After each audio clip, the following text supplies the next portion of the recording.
Su sustancia está hecha de evocación, recuerdo, rememoración y de lo que toma del porvenir. Porque es una parte fundamental de nuestra identidad. Somos nuestra memoria. El programa de Lina que nos lleva de viva voz con los especialistas. Muy buenos días, esto es Radio INA. Me encuentro en la conducción Benjamín Muratalla. La Secretaría de Cultura y el Instituto Nacional de Antropología e Historia los invitan a acompañarnos en la emisión de la serie Somos Nuestra Memoria. En esta ocasión contamos con la presencia del Dr. José Luis Valencia. Él es lingüista, psicólogo y antropólogo. ¿Qué tal, José Luis? ¿Cómo estás? Me da mucho gusto comenzar esta charla amena contigo para hablar del tema La danza conchera, primera parte. ¿Cómo te va? Muy bien, muchas gracias, Benjamín. Pues buenos días a todos. Quiero agradecer a Lina esta invitación. Siempre es un privilegio cuando nos dan oportunidad de poder expresar el trabajo que está uno haciendo, porque sabemos bien que a veces, pues más que nada hay muchas cantidades de desarrollo de investigaciones y pues a veces es difícil que uno tenga una apertura. Y mira, pues muchas gracias por esta invitación, vuelvo a insistir, porque esto me da oportunidad de platicar, ¿no? Lo que estoy trabajando, ¿no? Claro, José Luis, ¿cómo te defines? ¿Cómo defines tu vida, tu trayectoria, tu historia como profesionista y además como conchero, que se me hace tan interesante? Mira, fíjate, Benjamín, que yo estudié en los años 80 la carrera de psicología. Yo comencé estudiando en La Habana, allá en Cuba, en la Universidad de La Habana. Los primeros, podríamos decir, 4 semestres de psicología, y obviamente que la carga epistemológica que ahí se me ofreció pues fue a partir del materialismo dialéctico. Esto me marcó mucho, tengo que decirte. No soy un marxista ortodoxo, pero sí me parece que hay premisas fundamentales que me permiten aplicarlas concretamente en lo que estoy trabajando. Y posteriormente ya llegué aquí a la Ciudad de México, queriendo continuar mi trabajo, mis estudios como psicólogo. Para entonces la Facultad de Psicología de aquí de la UNAM estaba muy todavía dominada por lo que se llamaba el conductismo, ¿no? Conductismo operante, y entonces pocas oportunidades me daban de poderme expresar. Hicimos un círculo de estudios y en esto pues nos conectamos en aquel entonces con los trabajos de Vygotsky inicialmente, de Henry Wallone desde el punto de vista de la psicogénesis, que hacía una contraparte muy seria a Jean Piaget. Y por otro lado también estábamos trabajando con Alexander Luria, con todos los trabajos que hizo a nivel de la neurociencia. Y esto pues enriqueció mucho mi perfil, primero en un entorno bajo el panorama de lo que es el pensamiento y el lenguaje, ¿sí? Y posteriormente con la antropología, porque casualmente me llamaba mucho la atención. A mí siempre en lo personal me atrajo la idea de mi cultura, y me encontré con que había en aquel entonces un doctor que se desapareció, Jacobo Grimberg Zimmermann. Él hizo unos trabajos sobre los chamanes de México. Él tenía varias especialidades, era doctor en física, en neurología, etcétera, etcétera, pero trabajó propiamente desde un perfil antropológico también. Entonces, él le interesaba mucho establecer la idea de que no solamente la psicología nace en Leipzig, Alemania, ni en Estados Unidos con William James, sino que él decía, aquí había una psicología, y esta psicología se expresaba a partir del chamanismo, ¿no? Y esto me trajo mucho. Entonces me conectaron estas dos cosas: por un lado lo que es el pensamiento y el lenguaje, y por otro lado lo que es la antropología desde esta perspectiva, una psicología antropológica, por mencionar de alguna manera. Y obviamente el vínculo con Vygotsky, que ve la psicología a partir de un panorama cultural. De ahí me da por darme un rol me da por darme un rol allá por los, más o menos en el 85, 87, me voy 2 años de México. Mi idea era llegar a Machu Picchu. Tengo que decirte que yo tenía en aquel entonces 24 años, no tenía una economía. Entonces pues ya sabes, un poco el ride, un poco la aventura total, ¿no? Claro. Conocí unos lugares extraordinarios realmente. Me tocó entrar al Amazonas antes de que fuera antropólogo. Ahí tuve hasta una iniciación en el ayahuasca, man, ahí en el Amazonas. Entonces fue fuerte todo eso, no, muy fuerte todo. Pues con un grupo indígena real de ahí, no tenía ninguna manera de comunicarme verbalmente, todo fue a través del movimiento, de la expresión corporal, etcétera, ¿no?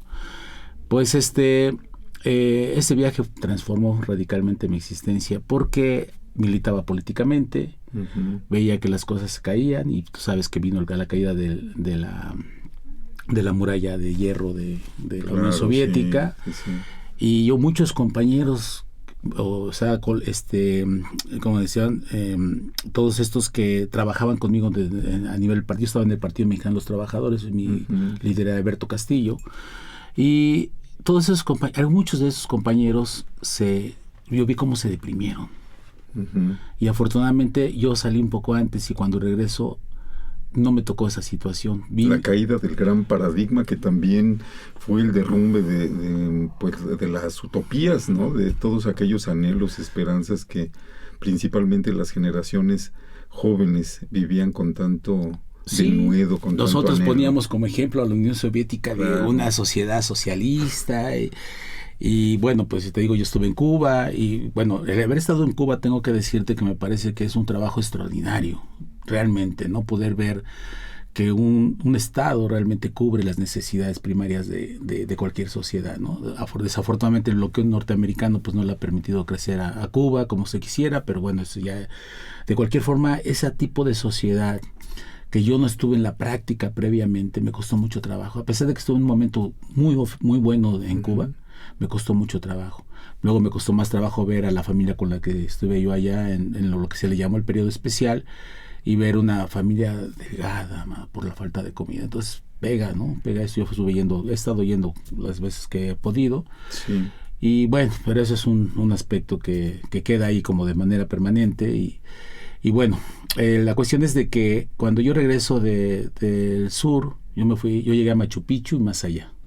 Hice el camino de Inca, que 3 días a partir del kilómetro 18, saliendo de Cusco en el tren, te bajas en el kilómetro 18, caminas por los Andes 3 días, y yo caminé 4 días para no pagar la entrada. Es muy cara la entrada, claro. De ese tipo te digo, dinero. Y una manera de que pude sobrevivir fue que crees que ahora sí que la banda viajera me enseñó a trabajar artesanía. Yo soy artesano, de hecho. Sí, entonces me enseñó a trabajar artesanía, y eso me permitía tener lo que yo necesitaba en ese momento, algo de comer y un lugar donde dormir. Oye, José Luis, qué maravilla. Sí.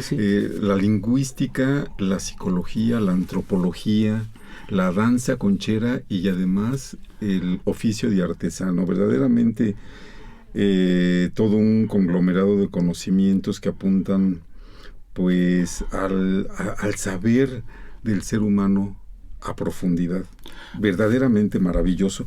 Fíjate, sabemos que en tu tesis de licenciatura en lingüística y en la de maestría en antropología social, trabajaste en torno a la aplicación de los procesos semióticos en el contexto antropológico. ¿Qué aportó ese tipo de estudios tanto para ti en avidez de conocimiento tan maravilloso que tú tienes? ¿Y qué aportó a este conocimiento en general? ¿Qué nos platicas de esto? Fíjate que también ese panorama es bastante complejo. Te digo, yo llegué a estudiar lingüística a la Escuela Nacional de Antropología e Historia, y ahí mi mirada era semiótica, ¿no? Porque básicamente cuando yo trabajé el lenguaje y luego bajo esa perspectiva antropológica, pues mucho la idea del símbolo, ¿no? Esto que el símbolo que ha impactado tanto al antropólogo, claro. Y que, bueno, ahora digo, yo creo que hay que superar este nivel de símbolo para hablar de semiótica, porque el símbolo es uno de los signos nada más, y hay otros signos que son importantes para analizar a cualquier cultura. Sí. Entonces, yo entro me tengo que chutar los primeros semestres desde una perspectiva de la lingüística estructural, que me parece que es muy interesante. Ahí es donde se plantea realmente la estructura de la lengua, pero este nivel no permite incursionar a la lengua con la cultura, con el aspecto psicológico, con el aspecto, pues básicamente de todo lo que es lo que sería del lenguaje, ¿no? Fuera del lenguaje. Y nuevamente nos encontramos con la corriente soviética para poder entender esa parte que no quiso atender Saussure, cuando él más bien se inclina por el estudio de la lengua, pero no por el habla. Y entonces a mí este lado es lo que a mí me llega a interesar. Tuve la fortuna de conocer a la maestra más efectiva en la semiótica, en la Escuela de Antropología, la doctora Julieta Haidar. De hecho, a ella yo le debo mucho de mi vida académica, porque ella fue mi directora de tesis, ahora sí que mis 3 tesis, licenciatura, maestría y doctorado. Entonces, el panorama de la lingüística en la ENA, desafortunadamente, se ha proyectado únicamente a nivel estructural. Y fue necesario que yo estudiara antropología para poder salir de la estructura del lenguaje y dirigirme hacia una cuestión semiótica. En ese sentido, todos mis trabajos se han establecido tratando de traducir los distintos lenguajes, porque no solamente es el lenguaje hablado, hay un lenguaje visual, hay un lenguaje olfativo, hay un lenguaje gustativo, es decir, todo tiene que ver con la danza conchera, por eso lo estoy mencionando. O sea, el incienso es un lenguaje, lo que le llaman el copal, es un lenguaje olfativo, la alimentación o lo que se ofrece como, ahora sí, la ofrenda, es un lenguaje gustativo. Y podemos ver los colores y podemos ver muchos lenguajes ahí. Toda una filosofía. Todo un panorama. Más que una danza conchera, es una manera de ver el mundo, una cosmogonía. ¿Cómo fue que te acercaste a esta tradición? ¿Qué nos puedes platicar sobre qué será? Bueno, hablar de orígenes de estas tradiciones a veces no es muy adecuado, pero sí de trayectorias, de confluencias. ¿Qué nos platicas? ¿Cómo te acercaste a la danza conchera? ¿Qué opinas de esta danza, más allá de la simple danza, sino como una cultura, claro, una manera de ver el mundo? Claro. Pues mira, casualmente también dentro de este panorama que estuve de experimentación, me incluí en los talleres de folclore de la UNAM, y ahí aprendí danza folclórica, y perteneciendo a la Compañía Universitaria de Danzas Folclóricas de México. Ahí uno de los cuadros que más me encantaban era precisamente la danza conchera.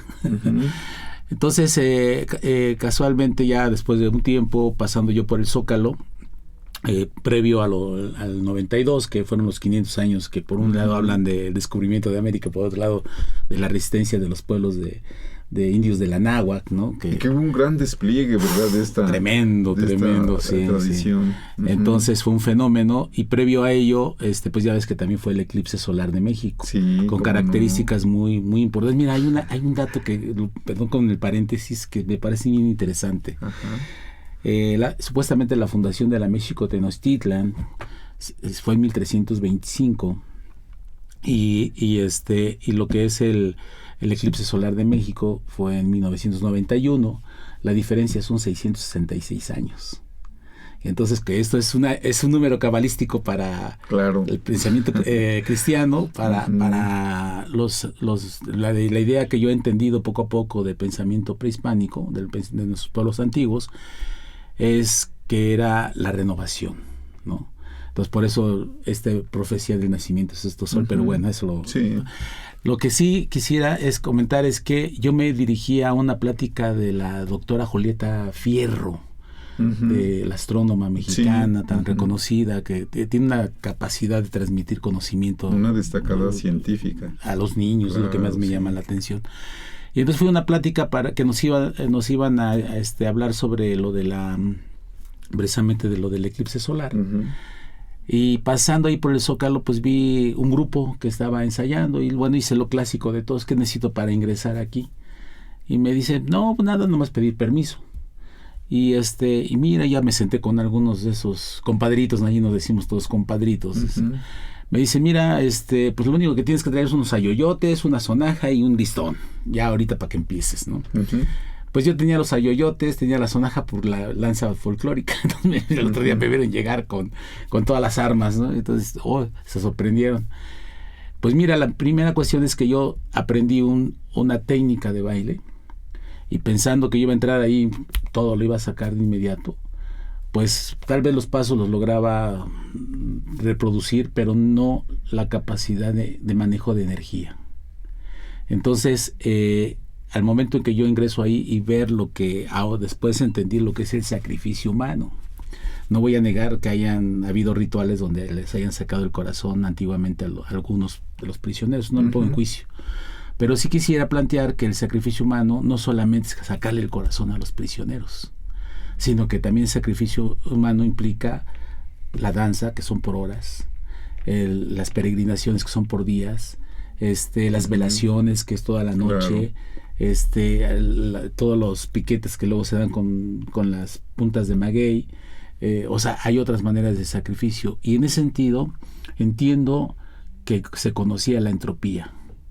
Este concepto que poco se ha manejado. La entropía es una medida de informática, pero tiene que ver con el desgaste y que nos lleva del orden al caos. Y mientras más caos, más equilibrio. Fíjate, es curioso, ¿no? Esta contraposición. Hay mayor caos, pero hay más equilibrio. Pero el equilibrio total es la muerte. Entonces, para ellos en el pensamiento no iban a hablar de entropía, pero sí la concebían en términos de que el sol se está desgastando y está cayendo en una muerte. Entonces, una manera de volverle al sol su energía era a través del sacrificio humano. Claro. Una de las maneras de pensamiento antiguo que se daba aquí. Claro. Ahora, bueno, dentro de toda esta tradición, me parece, ¿verdad?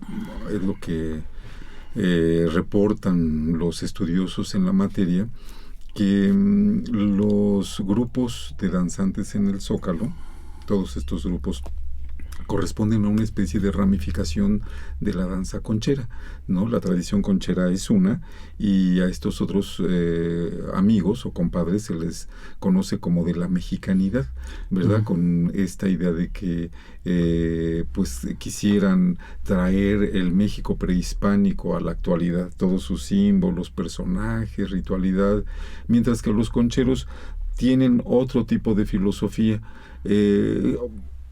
¿Qué es un ayoyote, por ejemplo? Los ayoyotes tanto los utilizan los concheros como estos danzantes de la mexicanidad, más que danzantes practicantes. Pensemos que también es una cosmogonía, porque en realidad lo es, una filosofía, una manera de ver la vida. ¿Qué es un ayoyote? Para la gente que nos esté escuchando, resultará interesante saber. Es de origen náhuatl la palabra. Sí, pues mira, en realidad el ayoyote, desde básicamente lo que es su significado, como desde el náhuatl, tiene que ver con el corazón, ¿no? O sea, hay un movimiento que establece la conexión en cuanto al ritmo relacionado con el corazón.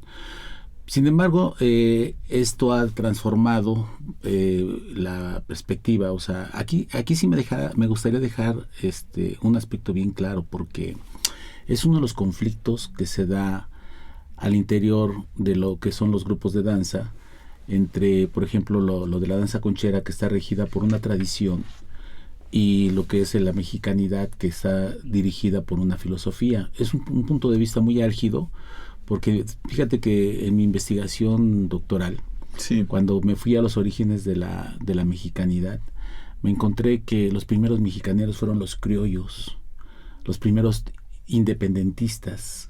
Los criollos sabemos que eran hijos de españoles que nacieron en México, claro, y que no tenían los mismos privilegios que los peninsulares, ¿no?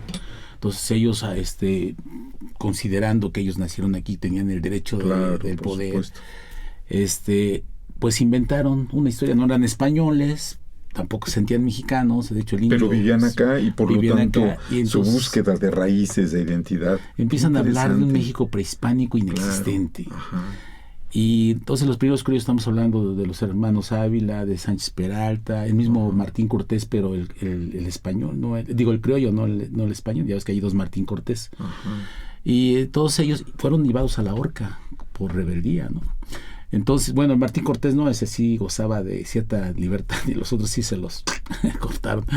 Entonces, esta invención se ha mantenido y se ha proyectado en distintos momentos históricos. Esta invención de los criollos, que fue una especie de imaginario de lo indio que imaginario. pudo haber sido el pasado prehispánico. Sí, algo es. Fíjate que ese es un dato que poco se sabe, poco se ha y estudiado. cuesta mucho trabajo decirlo, porque realmente cuando me he encontrado yo con algún momento ahí dentro de la danza, mira, una vez me llega un chavo que era de las escuelitas de la mexicanidad que había, yo me estaba atenduando, o sea, ponerme mi atuendo es un momento, es como algo sagrado. Claro, ¿no? Parte de la ritualidad. Y se me acerca y me dice, ¿tú crees? Dice, yo digo que los antropólogos deben de desaparecer. Así, dije, ¿por qué? Porque vamos a desaparecer, dice, ¿no? Me dice, pues, ¿qué dicen? ¿Tú crees? Dicen que había sacrificios humanos, porque tiene mucho problema eso de que si sacaban el corazón, no sacaban el corazón, o sea, es un rollo, ¿no? Y para mí eso es así como un punto ya que no tiene discusión, y digo, es como cuando de repente los testigos de Jehová me preguntan si yo creo que vengo de la evolución o no vengo de la evolución, pues ya son preguntas que a mí ya no tiene, es como si me preguntaran si la Tierra gira alrededor del Sol, claro, no, en fin, claro, ya está para mí superado. Pero para ellos no, o sea, son aspectos que persisten, ¿no? Vigentes. Y entonces molesto realmente porque estaba invadiendo mi momento sagrado. Sí. Yo le contesté, ¿y qué vas a hacer? ¿Me vas a llevar a la piedra del sacrificio o qué? ¿No? Y me paré y me fui. Pero realmente sí existe una agresión, primero de la mexicanidad contra los de la tradición y también contra la antropología.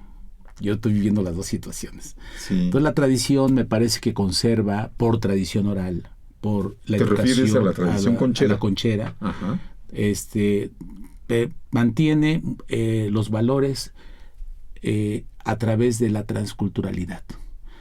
Mira, cuando hablamos de la transculturalidad, muchas veces se habla del sincretismo. Y como bien dice uno de mis maestros, Saúl Millán, el sincretismo no explica nada. O sea, existe, pero no explica nada. En cambio, a través de, cuando hablamos de los procesos de transculturalidad, yo me voy a basar, otra vez, me regreso un poco a esta idea de la corriente soviética, Bakhtin, Voloshinov, de Kristeva, Lotman, Yuri Lotman, que nos hablan de la intertextualidad. Y entonces eso me permite descubrir dentro de los discursos en las alabanzas, dentro de los rituales en la danza conchera, las imágenes, los símbolos, los mitos, etcétera, hay una traducción y están los dos discursos presentes. Es muy interesante verlo eso, porque entonces nos permite comprender por qué en una alabanza que aparentemente es cristiana, realmente fue una estrategia para hacerles creer a los evangelistas que habían sido ya iniciados dentro del cristianismo, pero que realmente no fue así. Detrás existe toda una proyección del pensamiento antiguo. Claro. ¿Sí? Y entonces se puede notar, ya cuando uno lo vive, se puede notar, y tienes razón hace rato cuando preguntabas, es toda una filosofía, hay ahí una filosofía. Y lo más interesante es que te permite sentirte fuerte porque logras tener tu identidad. ¿Sí? Claro, es un cimiento fuerte. Está menguado, ¿no? La identidad está menguada. Los chavos ahora quieren ser japoneses, los chavos quieren ser hindúes, los chavos quieren ser jamaiquinos, los chavos quieren ser anarquistas. O sea, un rollo que no está como menguado la identidad propia. Es decir, parece que somos menos y tenemos que buscar en otro lado lo que nosotros tenemos aquí. Los de la mexicanidad me parece que en ese sentido podrían hacer una labor adecuada, pero el problema es que a veces siento que ellos se sienten más mexicanos o más indios que los indios. Y entonces persiste todavía esta postura. Yo he visto a los de la mexicanidad que hablan de ese mundo antiguo, pero el indio actual no existe. Fíjate que a mí me había dado la impresión que la mexicanidad es una manifestación relativamente reciente, que parte por ahí de los años 60 del siglo XX. muy ligado a toda esta filosofía, o más que filosofía, esta fascinación por las filosofías orientales, por el movimiento hippie, por todo aquel movimiento del 68, Uh-huh. ¿sí? Y que surge este movimiento como una reivindicación hacia el pasado. Y en cambio, los concheros, esa es una apreciación que yo tengo, no es que históricamente o documentadamente sea así, y que los concheros es una tradición más antigua. ¿Tú sabes algo acerca de cómo se originó esta tradición conchera? Más o menos, ¿qué tiempo se remonta? Déjame decirte que un investigador, una historiadora ya desaparecida de aquí de Lina, me explicaba en una ocasión que hacía mucha falta estudiar más a profundidad la tradición conchera, que ella en un viaje a España Uh-huh. se percató de que allá había concheros, Uh-huh. y que le dijeron que los concheros no se les denominaba así por las conchas de armadillo de sus instrumentos de cuerda, sino más bien por las conchas que traen pegadas en su atuendo, muchos de ellos, y que estas conchas remiten a una mitología muy antigua de griegos y romanos, y que estas conchas igual las lleva en su vestimenta Santiago Apóstol, Uh-huh. y que allá en España, como aquí en México, estas danzas de concheros en muchas ocasiones se celebran en ofrecimiento, en honor a Santiago Apóstol. Bueno, es un tema que tiene varios senderos, Sí, varios sí. vericuetos, pero ¿tú qué opinas? ¿Desde dónde viene cada una? La mexicanidad por una parte, los concheros por otra. Y la New Age por otra. Esa, La sí, New Age, es otra corriente también, Claro. muy contemporánea, pero también muy fascinante. Sí, pues mira, realmente estás planteando tres aspectos bastante amplios. Voy a tratar de ser lo más sintético. Por favor, José Luis. Porque no sé si hay oportunidad de que pudieran pasar primero la carpeta 1, las imágenes de la carpeta 1, donde vienen las imágenes de las danzas en los códices. Ajá. Y después lo que hay en la carpeta 2 sería la existencia de muchos concheros en la historia. Digo, los testimonios más antiguos que se puede tener el conchero propiamente dicho es en una pintura del siglo XVII que aparecen ya los danzantes concheros con su concha. Ahora mira, déjame para poner en orden esta idea. De acuerdo, todas las culturas, para poder, digamos, valorar su origen, recurren al mito, ¿no? Entonces, el mito en la danza conchera es que, aparte de que en 1531 está el mito de la aparición de la Virgen de Guadalupe, digo, de acuerdo con lo que yo he trabajado, la Virgen de Guadalupe para mí es un códice, aparece no en términos de mágicos, sino aparece como una medida de control que logran los antiguos mexicanos para enfrentarse a toda esta colonización que había. La escribe Antonio Valeriano en su Nican Mopoa, aquí se cuenta, la pinta Marcos Cipatli, entre los dos de la Escuela de la Santa Cruz. En fin, en ese mismo año dice el mito de la danza conchera que cuando ya los españoles pues habían logrado controlar aquí la México Tenochtitlan, se dan cuenta que en la Sierra Gorda de Querétaro hacia Guanajuato habían unos grupos indomables y requerían pues conquistar, y esta idea de conquistar era explotar las minas, la zona minera de toda esa región. Y entonces los españoles mandan al ejército mexicano, que todavía eran guerreros, que eran los únicos que se podían enfrentar a los indomables chichimecas, ¿no? Entonces llegan y se enfrentan, y en este enfrentamiento llevan los notarios españoles para hacer todo el registro de las observaciones que iban a hacer, o hacer sus etnografías. Y finalmente ellos deciden pelear sin armas. Entonces empiezan a pelear y llevan 3 días peleando y ninguno ganaba. Entonces ya los notarios, ya aburridos, ¿no? Dicen, no, pues ya agarren las armas y ahora sí a ver quién gana, ¿no? pues finalmente toman las armas los contrincantes, chichimecas contra los mexicas, y justo cuando iba a comenzar la pelea, aparece una señal en el cielo. Y esta señal, los españoles gritan: es Santiago, es el señor de Santiago. Uh-huh. Y los mexicas gritan Inteotl, que quiere decir él es Dios. Y a partir de ahí todavía, cuando ese es la expresión que rige toda la danza. Sí. ¿Sí? Abre la danza, cierra la danza, piden la palabra. O sea, es el emblema. Esa es la parte esencial de danza conchera. Entonces, cuando se dice eso, supuestamente dicen, ahí es cuando comenzó la conquista. Pero cuando hablamos de conquista, pareciera que estuviéramos hablando de que es la conquista española. No, es la conquista de la danza. Por eso la danza conchera es una danza de conquista. Esta danza se desplaza por diferentes regiones para conquistar corazones, que es todo un rollo, este aspecto simbólico, ¿no? Y entonces, en ese sentido, el mito a mí no me parece... Perdón, José Luis, conquistar corazones sería algo así como cambiar estos términos dentro de este momento de transculturación y de resistencia. Bueno, asumen el término conquista, ¿no? Ya los conquistaron, los convirtieron, los evangelizaron, y ahora ellos, a través de esta tradición que, pues, por lo que has platicado, por lo que se sabe, tiene mucho de confluencias, de sincretismos, ahora ellos convierten a esa filosofía, a esa manera de vida, y por eso dicen, conquistamos corazones, atraemos más adeptos. Sí. Es eso. Es eso. Pues una de las intenciones de la danza es precisamente llegar a distintos rincones, y así es como después se desplazó.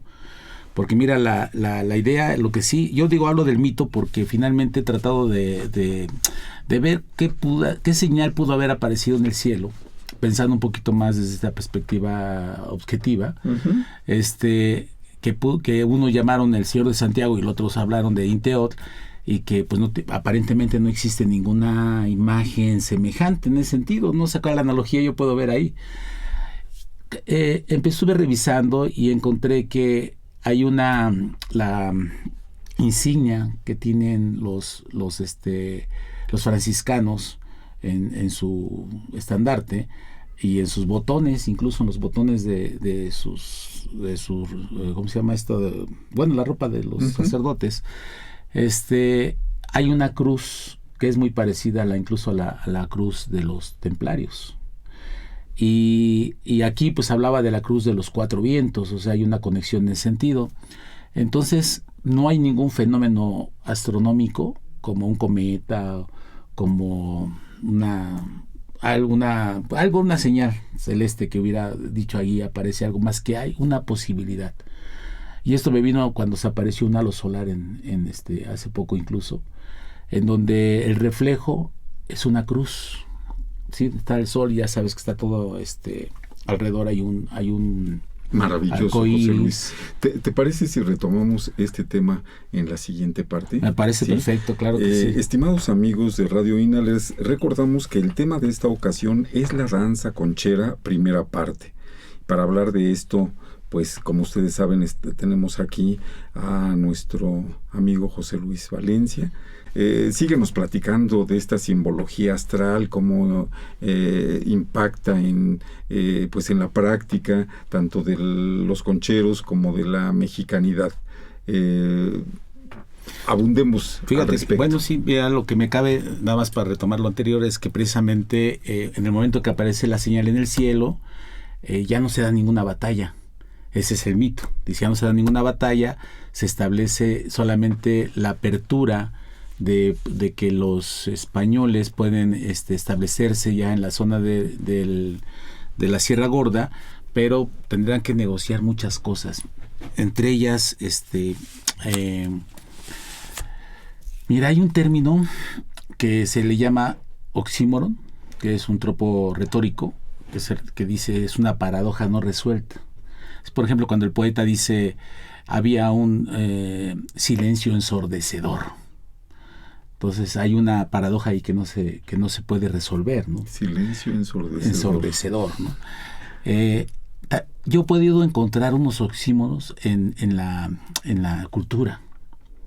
Hay varios. Un ejemplo sencillo también sería cómo es que los diablos bailan en el atrio de la iglesia. Ese sería para mí un oxímoro cultural, ¿no? Y personalmente hace poco trabajé una alabanza que se llama El Señor de Villaseca. Esta alabanza es una narración de una mujer en los tiempos de la colonia que era joven, pues el hacendado, el dueño de las minas, pues normalmente ya estaba ruquito. Entonces se casaban con las jóvenes, los padres de las mujeres pues, estaban felices porque se casaba con alguien que era ponderado, ¿no? Y finalmente pues no era feliz. Entonces por ahí se encuentra un minero joven y en la historia no lo dice explícitamente, pero implícitamente diría que se hacen amantes. Entonces un día le sale a llevar un canasto para el desayuno y le aparece el esposo que ya se había dado cuenta que algo sucedía, le levanta dice, ¿a dónde vas, mujer, con ese canasto? Y ella le dice, voy a adornar el altar del Señor de Villaseca. Entonces levanta la servilleta y dice la alabanza que las tortillas se convierten en flores y la sal en copal y etcétera. O sea, todo se transforma y que entonces dice, así es como el Señor de Villaseca ha salvado a una mujer que ha cometido pecado. Y esta alabanza se canta en las iglesias y para mí es un oxímoron cultural porque están permitiendo, o sea, están enfrentando a la Iglesia Católica uno de los mandatos que ella tiene fundamentales, que es no pecarás, no amarás a la mujer de tu prójimo, no amarás, bueno, todo este rollo. Yo no soy muy apto en ese sentido, pero se entiende que están tratando de evitar los aspectos del pecado y sin embargo se canta algo ahí que se perdona. Entonces, para mí es un oxímoron cultural y todo esto tiene que ver precisamente con esta fuerza de la danza que logra imponerse ante la invasión de la Iglesia Católica en el país. Y entonces se va a distintos lugares y está proyectando, pero no con un intento de confrontación, sino con un intento de integración. De ahí se deriva lo del Señor de Santiago. Uh-huh. Efectivamente me fui a hacer el Camino de Santiago de Compostela y una de mis finalidades es encontrar los grupos de Santiago. Estos grupos tratan de adaptar una nueva idea a partir de esta imagen que se tiene de que aparece el Señor de Santiago. Aquí de hecho se establece que hay los cuatro rumbos, los cuatro vientos. Uno es Amecameca, el otro es Chalma, el otro es ¿cómo se llama? Aquí donde está la Señora de los Remedios y donde está, bueno, la Virgen de los Remedios y donde está la Virgen de Guadalupe. Dos Ometecutli, Omecíhuatl, que vienen de Ometeotl, ¿no? Las dos energías o esencias de alguien, dos hombres, dos mujeres, como esencias también energéticas, y entonces son dos vientos masculinos, dos vientos femeninos. Y el centro es el Santiago de Tlatelolco. Es el punto central, es el correo de los cuatro vientos, dice las alabanzas. Entonces esta idea es el camino de Santiago, es la Vía Láctea, ¿sí? Pero esta conexión se da con España. España se trata de desarrollar una danza de conquista y para poder lograr conectarse con este pensamiento hispánico, se relaciona con el Señor de Santiago de Compostela, ¿sí? La cuestión está, dice el mito allá, que todos en aquellos tiempos en que se desplazaban para poder llegar a donde estaba Finisterre, sobre todo porque la catedral de Santiago de Compostela pues está cerca de Finisterre, que al final de la tierra, está caminando, son 3 días todavía. Ahí es el único lugar donde se encuentra la concha que le llaman Compostela. Uh-huh. Sí, y esta concha llegaban con ellas ya sea en su vara de mando o en su bastón de mando o pegada a su cuerpo para mostrar y comprobar que habían llegado hasta allá, porque eran caminos muy peligrosos. Y la historia, el mito de ellos dice que el apóstol Santiago, que no es uno de los apóstoles aparentemente de los que salieron con Jesús, es muy posterior, logró conectarse con los celtas, logró integrar el pensamiento religioso católico con el pensamiento céltico. De ahí se produce algo como una intertextualidad también, y que él llega a hablar a favor de precisamente de ese tipo de prácticas sagradas que se realizaban los celtas, y por esa razón se condena a la muerte, y entonces un mártir, y después ya llevan el cuerpo, es sepultado ahí en donde está la Catedral de Santiago de Compostela. Entonces los danzantes conectan todo esto. Allí está el cuerpo de Santiago allí Apóstol. Están los danzantes de Compostela que traen las conchas que tú me estás pegando. Entonces en estos nuevos textos transculturales, fíjate, es curioso, ¿no? Porque digo, personalmente no estaría muy de acuerdo con el criterio filosófico que está haciendo, pero tengo que reconocer que están haciendo una labor ahora a la inversa, están conquistando España. Ahora podría ser así, bueno, una reconquista, pero en los terrenos de ellos, ¿no? Entonces claro, es un trabajo que no es fácil tampoco, pero digo, no se trata de dominio, ¿no? Se trata de, ojalá se llegue a establecer una integración. Me parece que una de las cualidades o virtudes que tiene la danza conchera es que es incluyente.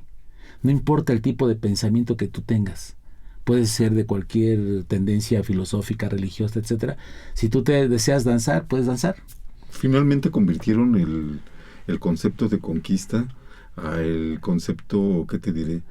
Pues no de conquista bélica, de conquista impositiva, sino de conquista filosófica, espiritual. Exacto. Aspectos todos relacionados con el mito de alguna manera, con un sistema mítico. Pues ¿Qué relación encuentras tú entre mito y ritual, José? Mira, fíjate que todas las culturas, o sea, está establecido desde el punto de vista hasta en esta cuestión de investigar cómo es que históricamente se han acercado a entender lo que es el conocimiento, y entonces tú encuentras ahí algunos planteamientos de la etapa presocrática. Esto, como ya sabemos muy bien que mucho de la filosofía y de la ciencia está enfocada en el occidente, así. La cuestión es de que dicen que en la época presocrática todo se quería explicar a través del mito, y entonces efectivamente tú ves, por ejemplo, en los diálogos de Platón, cómo Sócrates, cuando trata de dar una explicación, se refiere a los mitos de Homero, ¿no? La Ilíada y la Odisea eran sus Biblias, sus libros bíblicos de Sócrates. Y entonces ahí también, pues, que se van a la India y ven que también el mito es una manera de explicar el mundo, en la parte de Mesopotamia y todo, etcétera. Pues aquí no era la excepción. También tenemos la manera de explicar, por ejemplo, uno de los mitos que ahorita se estaría hablando sería el del nacimiento del sexto sol, y ahorita me voy a referir otra vez de él. Lo que me importa ahorita es ver cómo después de la idea del mito aparece la teoría del conocimiento. Y ya es cuando hay otros cuestionamientos: cuál es el origen del conocimiento, cuáles son sus alcances, cuántos tipos de conocimiento hay, todo este aspecto, que va a durar desde la etapa de los griegos hasta la etapa de la filosofía del conocimiento, con la filosofía de la ciencia con Comte, ¿no? Con el positivismo. Y esta parte que dura varios años, es donde nacen las polarizaciones entre el idealismo y el materialismo, y de ahí hay otras corrientes intermedias, ¿no? El materialismo representado por Demócrito, cuando habla de la esencia de la realidad, está en la materia, que está la sustancia es el átomo. Por otro lado, el idealismo, pues, está Platón, clarísimo, con su rollo del mundo de las ideas, ¿no? Etcétera. Sí. Viene la filosofía de la ciencia, y la filosofía de la ciencia hace una transformación, porque ahora se enfoca en el método. Básicamente lo más importante de la ciencia ahora es establecer un método de investigación, cuantificable, experimentable, manipulable, etcétera, etcétera. Y entonces este momento, que es un momento histórico, exilia la subjetividad, exilia la parte espiritual, el pensamiento mítico. Queda de alguna manera relegado radicalmente, ¿no? Entonces por eso es que muchas ciencias humanísticas se ven muy comprometidas y tienen que volverse estructurales para poderse mantener como ciencia. Afortunadamente ahorita hay nuevas tendencias, la tendencia de la epistemología de la complejidad, que otra vez vuelve a integrar todo de manera compleja, de manera transdisciplinaria. Esto es un reto que no se ha que no lo quieren enfrentar todavía el pensamiento científico de la actualidad, y eso está muy generalizado, pero me ha permitido a mí profundizar sobre la danza. Hay varias corrientes. Está la corriente de Edgar Morin, pero también está Vasara Nicolescu, está Ilia Prigonini, y hay otros más, ¿no? Uh-huh. Bueno, lo curioso es que pese a que hemos tenido este recorrido histórico, todavía pensamos en el mito. Todavía vivimos en el mito. Es que es inmanente al ser humano. Entonces está integrado como una parte cognitiva. Claro, ¿sí? La creencia es parte, debe ser como, yo considero que la creencia debe ser un proceso cognitivo más. Todos hablan de la inteligencia, del razonamiento, de la memoria, del pensamiento, del lenguaje y otros procesos cognitivos. Y yo estoy convencido de que la creencia debe ser un proceso cognitivo.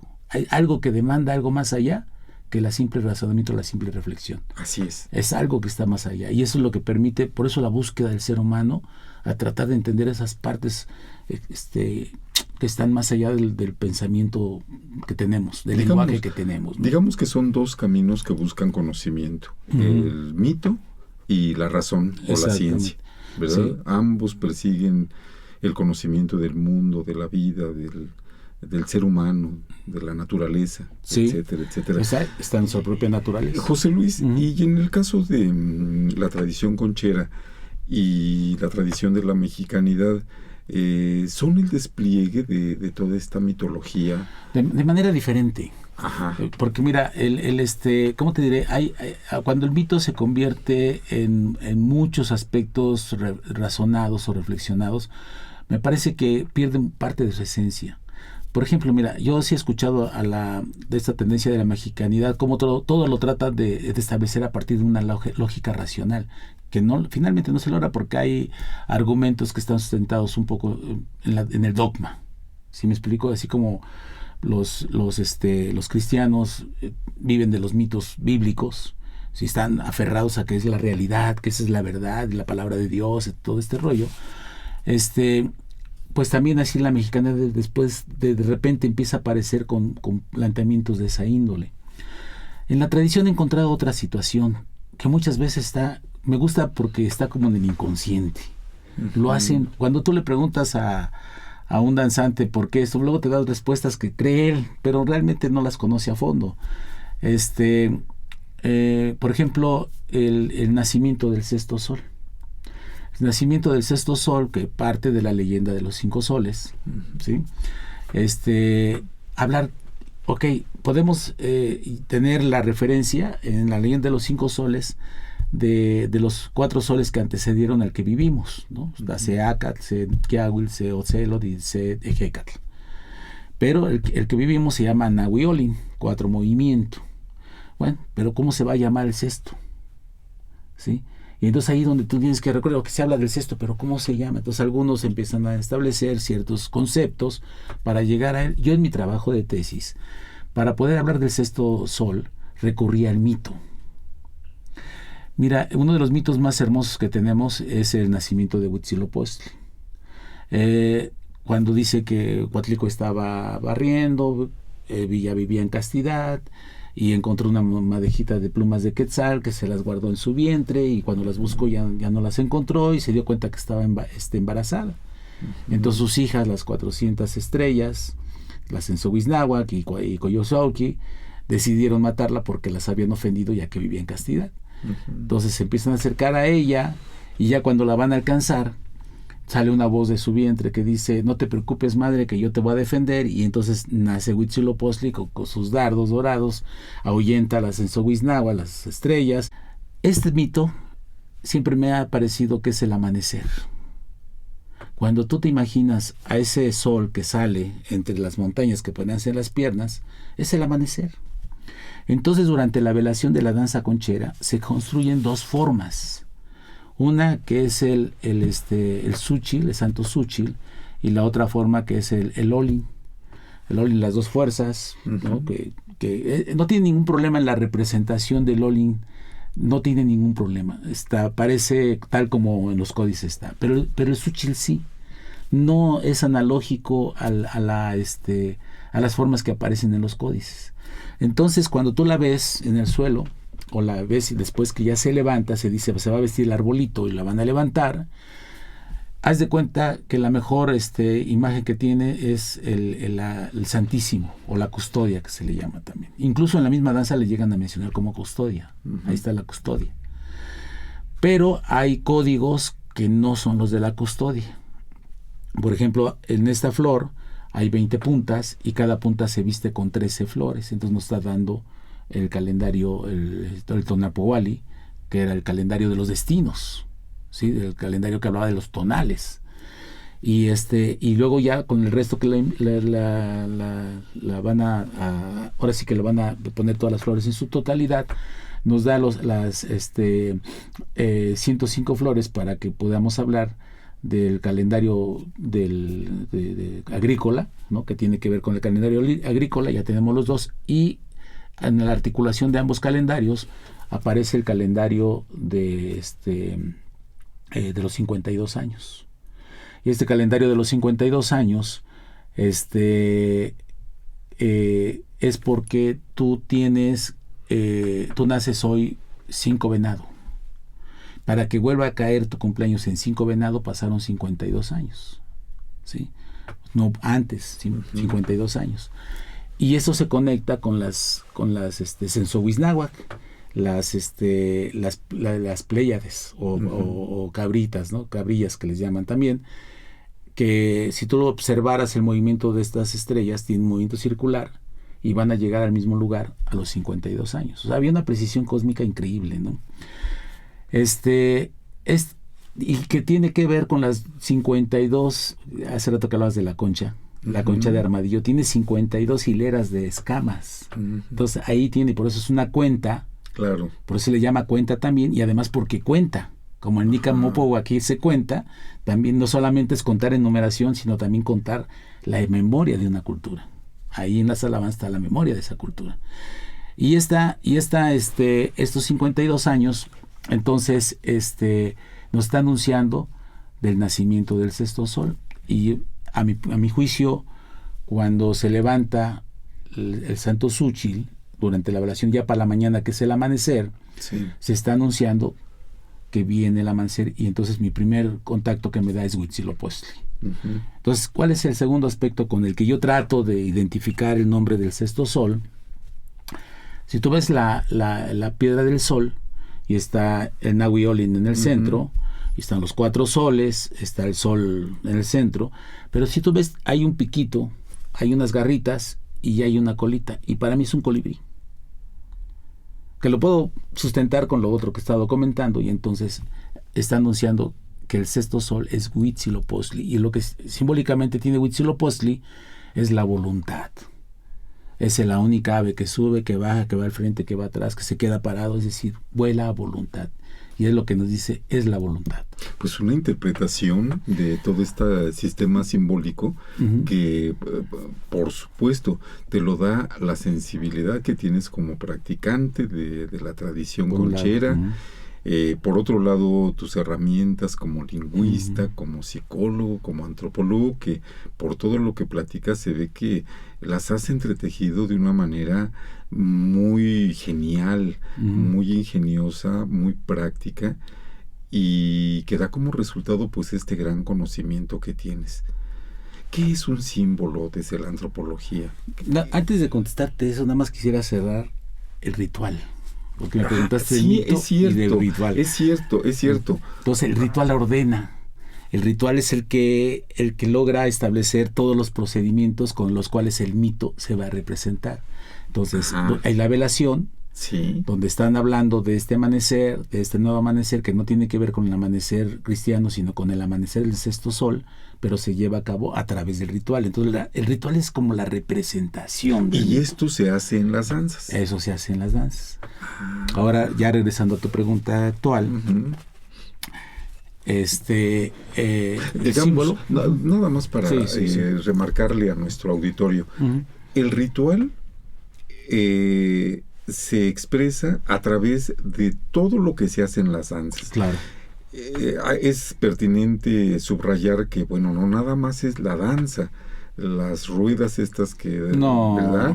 Sino las velaciones, como lo dijiste en un principio, el levantamiento del Xúchitl, Las peregrinaciones, Todo, alabanzas. todo esto es el despliegue del mito, ¿no? El ritual, digamos, en sí. Sí, ¿Cierto? Sí, es cierto. Es decir, mira, es una comparación a lo mejor un tanto inadecuada, y me parece que efectivamente, pero me sirve a veces entender, por ejemplo, cuando vemos esta imagen del signo, que tiene un plano de expresión, tiene un plano de contenido, haz de cuenta que yo llego a imaginarme que el plano de la expresión es el ritual, lo que está ordenado, y el contenido es la parte del mito, cómo es que el mito alimenta precisamente todo este ritual. No es tan simple, es más complejo, pero me gusta a veces acudir a ciertas imágenes que me faciliten precisamente el trabajo de investigación. Mira, el símbolo es interesantísimo. El símbolo, haz de cuenta que encantó al antropólogo. Uh-huh. Es más, yo veo actualmente que se habla es una de sus principales fascinaciones. Y de líneas, ¿no? Sí. La antropología simbólica, ¿no? Pero fíjate que al mismo tiempo he notado que hay una limitación que se establece desde esa perspectiva. Desafortunadamente para varios antropólogos que están incluidos en lo que es el símbolo, no aceptan la semiótica. Es más, no existe un solo libro que diga antropología semiótica. Uh-huh. Y tengo ese proyecto en mente. Uh-huh. Quiero trabajar la antropología semiótica. Y te voy a comentar por qué.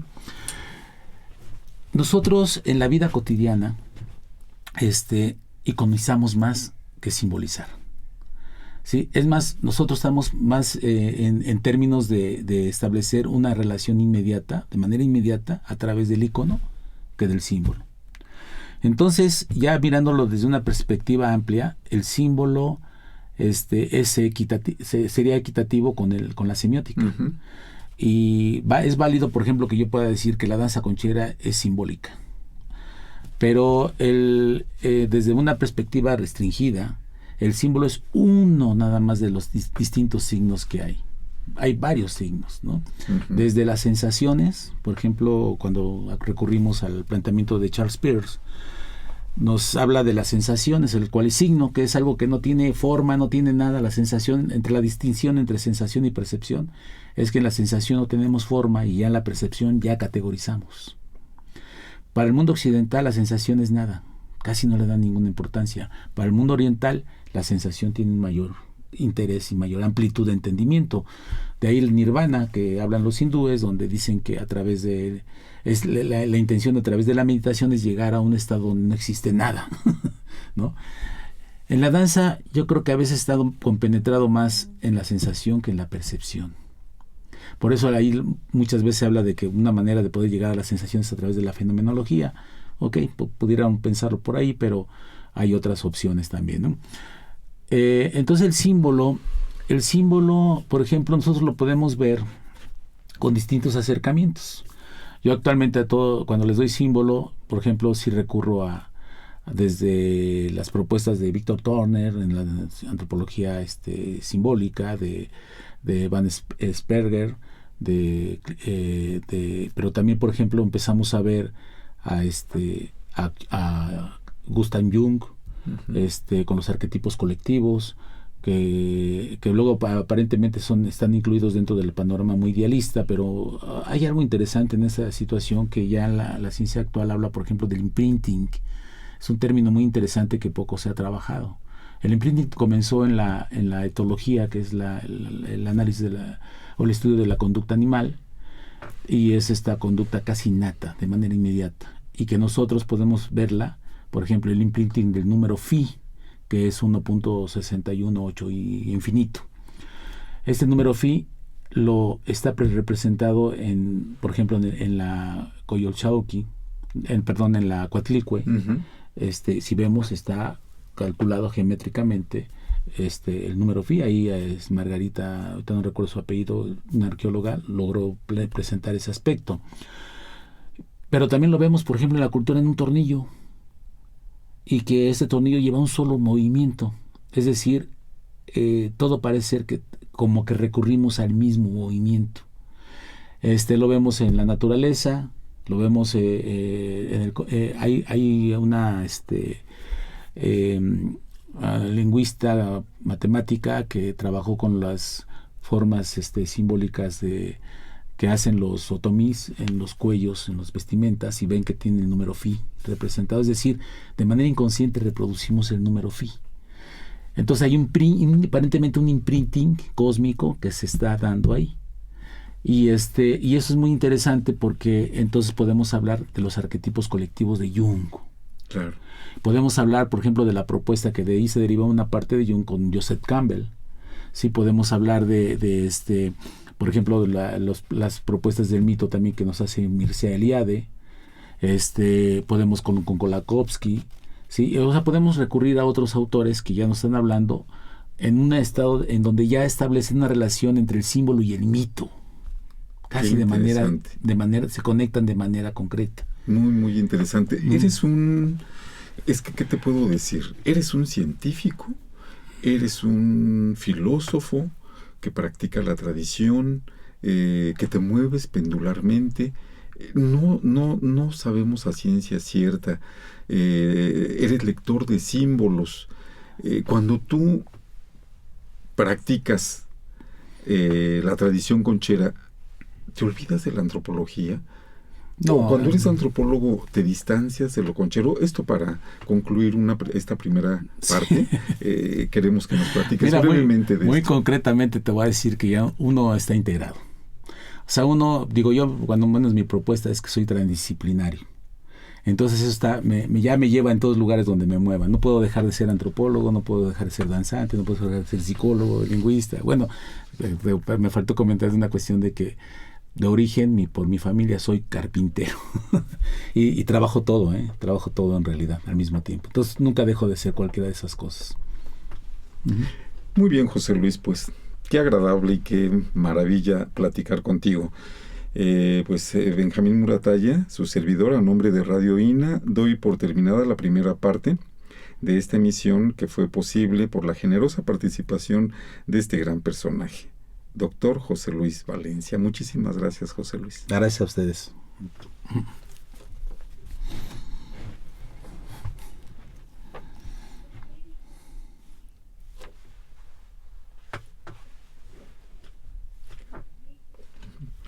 Muchísimas gracias a nuestros escuchas por su atención.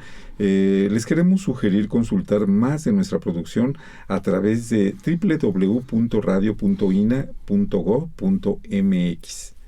En la realización, la Dirección de Medios de Comunicación a través de la Subdirección de Radio INA con Gabriela Marentes. Producción, Evanibaldo Morales. Controles técnicos y edición, Joel Cuautle. Hasta la próxima. Las opiniones y comentarios aquí expresados son de entera responsabilidad de quienes proporcionan la información y no representan necesariamente las opiniones de Radio INA ni comprometen el pensamiento editorial del Instituto Nacional de Antropología e Historia.